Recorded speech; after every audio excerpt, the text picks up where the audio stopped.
Hello students, welcome to magnet brains. मैं रूपाली वर्मा, आपका इस फ्री एजुकेशन प्लेटफॉर्म में बहुत बहुत बहुत स्वागत है। क्यों? क्योंकि हम बिलीव करते हैं क्वालिटी एजुकेशन में, साथ ही फ्री एजुकेशन आपको प्रोवाइड कराते हैं आपकी पढ़ाई को बहुत ही तरीके से अच्छे से करने के लिए। आज का वीडियो जो हम लाए हैं वो है क्लास 10th हिंदी कोर्स ए के लिए रेशनलाइज्ड कंटेंट, मतलब वो कंटेंट जो सीबीएसई द्वारा सेशन 22-23 के लिए हमारी बुक्स में से हटा दिया गया है। बहुत ही खुशी की बात है कि भाई हट गया है। एंजॉय करिए कि इतना पोर्शन, माना कि इतने सारे सिलेबस में कुछ चैप्टर्स कम कर दिए। अब कम तो कर दी है, लेकिन जितने बचे हैं उन्हें भी हमें कायदे से अच्छे से तैयार करना है। तो देखते हैं क्या कंटेंट हटाया गया है सीबीएसई के द्वारा इस सेशन में। तो आपको पता है कि हमारी जो है 2 हिंदी की बुक लगती है, ठीक है।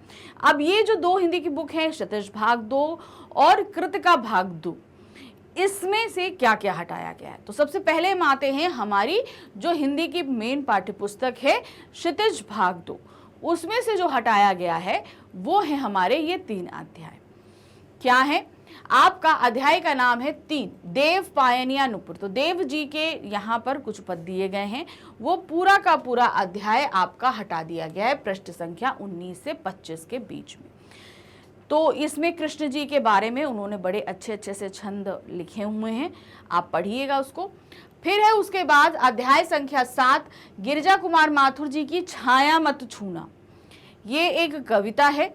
इस कविता में उन्होंने जो है आपको क्या दिखाया है कि किस तरीके से हमें पुरानी बातों को याद नहीं करना चाहिए, क्योंकि पुरानी जो बातें होती हैं वो हमें वर्तमान में कहीं ना कहीं कष्ट पहुंचाती हैं। तो ये भी कविता है, बहुत अच्छी है। ये पृष्ठ संख्या 44 से 48 तक के बीच में है। फिर है अध्याय 8 आपका ऋतुराज जी के कविता है कन्यादान। ये पृष्ठ संख्या 49 से आपका 51 तक की ये कविता है कि किस तरीके से एक माँ अपनी बेटी की विदाई कर रही है, उसको तकलीफ है, लेकिन वो जो है बहुत हिम्मत करके अपनी बेटियों को बहुत सारी सीख दे रही है आगे आने वाले समय के लिए, मतलब शादी के बाद जो उसका समय बदलने वाला है उसके लिए वो कई तरह की सीख भी दे रही है। कविता अच्छी है, जरूर पढ़िएगा। तो ये 3 अध्याय जो हैं क्षितिज भाग 2 के काव्य खंड से आपके हटाए गए। आपको पता है ना, हमारा ये 2 खंडों में पुस्तक विभाजित है, काव्य खंड और गद्य खंड। तो इसमें से ये हटा दिया गया है। अब हम आते हैं हमारे इसी पुस्तक के दूसरे खंड यानी कि गद्य खंड में से। गद्य खंड में से अध्याय संख्या 13, सर्वेश्वर दयाल सक्सेना का मानवीय करुणा की दिव्य चमक। ये चैप्टर भी आपका हटाया गया है। ये है पृष्ठ संख्या 83 से 90 तक का। इस चैप्टर में जो है फादर कामिल बुल्के जी के बारे में बताया गया है कि वो किस तरीके से बेल्जियम से यहाँ आए, उन्होंने अपनी पढ़ाई करी, फिर उसके बाद यहाँ पर हिंदी के लिए उन्होंने कितना संघर्ष करते हुए कार्य किया। ये सभी कुछ जितना भी है ये इस पार्ट में बताया गया है। अगर फादर कामिल बुल्के के बारे में जानना चाहते हैं तो प्रेजेंट टाइम में अभी आप रांची विजिट कर सकते हैं, उनके बारे में आप काफ़ी कुछ वहाँ पे जान पाएंगे। तो ये है पूरा संपूर्ण अध्याय हटाया गया। उसके बाद अध्याय संख्या 15 है महावीर प्रसाद द्विवेदी का स्त्री शिक्षा के विरोधी कुकृत्यों का खंडन। यानी कि इस चैप्टर में जो है द्विवेदी जी ने हमें बताया है कि स्त्रियों को ना पढ़ाने के लिए, मतलब स्त्रियां ना पढ़ पाएं, तो पुराने समय में क्या क्या चीज़ें बोली जाती थी, उन सारी ही तर्कों का खंडन उन्होंने इस अध्याय में किया है। सबसे पहले उन्होंने बताया कि स्त्री शिक्षा कि जो है नहीं कराई जाती थी पहले, उसके लिए क्या क्या तर्क दिए जाते थे वो बताए हैं। फिर उनका खंडन भी उन्होंने इस अध्याय में किया है। ये पृष्ठ संख्या आपका 103 से 113 के बीच में दिया गया है। तो ये तो हमारी क्षितिज बुक में से 5 अध्याय आपके हटाए गए हैं। आपके 3 अध्याय जो हैं वो किससे हटाए गए? काव्य खंड से, और जो 2 अध्याय हैं वो गद्य खंड से हटाए गए। तो ये अध्याय हटा तो दिए गए, लेकिन इनको आप पढ़ जरूर लीजिएगा, क्योंकि आगे ये काफी हद तक हमसे पूछे जा सकते हैं। अब आते हैं हमारा जो दूसरी पुस्तक है, यानी कि हिंदी की पूरक पुस्तिका कृतिका भाग 2। तो कृतिका भाग 2 जो हमसे पूछी गई है, इसमें से जो हमारी पुस्तक आती है, इसमें से हमारे सामने 2 अध्याय हटाए गए हैं। तो पहला जो अध्याय है वो जॉर्ज पंचम की नाक। बड़ा अच्छा अध्याय है कि आपने अभी रिसेंटली भी थोड़ा एक्टिवेशन हुआ है इसके अंदर कि जॉर्ज पंचम की नाक जो लगी हुई थी आपका इंडिया गेट के पास में, वो आज़ादी के बाद लगी हुई थी, उसमें किसी ने उसकी नाक तोड़ दी।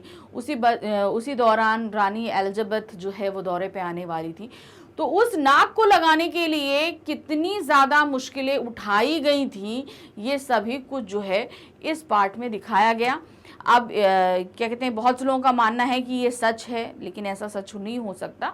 नाक हट गई थी, लेकिन ये एक प्रतीकात्मक तौर पे कहानी लिखी गई है कि किस तरीके से जब एलिजाबेथ आ रही हैं, जिनके अंडर में 200 साल रहे, जिनकी कैद, जिनकी गुलामी में रहे, उनके आने के लिए यहाँ के लोग कितना ज़्यादा कार्य कर रहे थे, ये सभी कुछ इनडायरेक्टली हमें यहाँ समझाने की कोशिश करी गई है इस अध्याय में। तो ये पृष्ठ संख्या 10 से 16 के बीच में है। अध्याय अच्छा है, ज़रूर पढ़िएगा। फिर है एही ठैया झूलनी हैरानी हो रामा। ये एक पार्ट है जिसमें जो है एक नाचने वाली को जो है एक लड़के से प्यार हो जाता है, उस लड़के को भी उससे प्यार हो जाता है। जिस दिन प्यार का इजहार किया जाता है वो ही दिन जो है उस लड़के की मौत का दिन बन जाता है।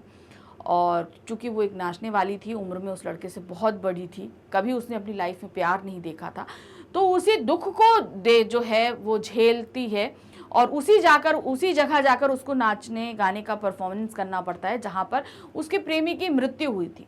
तो वहीं पे जाकर ये वो गाना गाती है, एही ठैया झूलनी हैरानी हो रामा। तो ये एक गाने का ही पार्ट है जो गायिका ने गाया था और उसी को जो है पाठ का शीर्षक बना दिया गया था। पाठ अच्छा है, पढ़िएगा ज़रूर। ये पृष्ठ संख्या 31 से 41 के बीच में है। तो ये तो हो गए हमारी दोनों ही पुस्तकों से हटाए गए जो अध्याय हैं। अब इन हटाए गए अध्यायों के बारे में सीबीएसई ने हमें कुछ कहा भी है। कहने का तात्पर्य यह है कि ये पाठ हटा तो दिए गए हैं, एग्जाम में यानी कि आपके जो बोर्ड एग्जाम या आपके इंटरनल जो एग्जाम्स होंगे उनमें से आप इन अध्यायों में से कुछ नहीं पूछा जाएगा, लेकिन आपको ये पढ़ना ज़रूर है। क्यों? क्योंकि ये आगे आपसे पूछे जाएंगे। कैसे? देखिए क्या बोला है सीबीएसई ने इससे रिलेटेड आपके बारे में। हटाए गए अध्यायों के बारे में करना क्या है।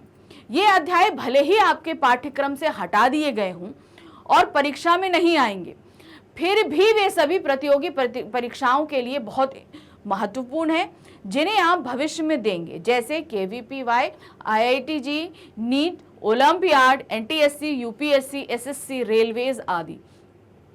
आप सभी को पता है जितने भी एग्जाम्स होते हैं इनमें हिंदी का पोर्शन आता ज़रूर है।